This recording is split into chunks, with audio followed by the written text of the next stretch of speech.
სამალიორაციო ინფრასტრუქტურის რეაბილიტაციასთან დაკავშირებით სამუშაო შეხვედრაზე იმშელეს და პანტიანის, ხორხორისა და მთისძირის წყალსათავეებზე არსებულ ვითარებას ადგილზე გაეცნენ.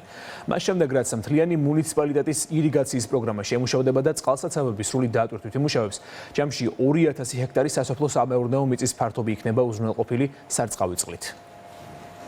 განვიხილეთ, როგორც უშუალოდ სარწყავი და საირიგაციო არხების განვითარების პერსპექტივა, აღდგენის პერსპექტივაც, მათ შორის თვითონ წყალსაცავები, რომლებიც ამ არხებს კვებავენ, ვფიქრობთ, რომ უახლოეს მომავალში, მას შემდეგ რაც დამუშავდება დმანისის მთლიანი მუნიციპალიტეტის ირიგაციის პროგრამა, აღნიშნული წყალსაცავების რეაბილიტაციაც მოხდება. ძალიან მნიშვნელოვანია როგორც დმანისის მუნიციპალიტეტისთვის, ასევე მეზობელი მუნიციპალიტეტისთვის სარწყავი ირიგაციის არხების სრულ მზადყოფნაში ყოფნა, ამიტომ ჩვენ ყველაფერს გავაკეთებ, რომ პირველი ეტაპი იყოს სრულად რეაბილიტირებული.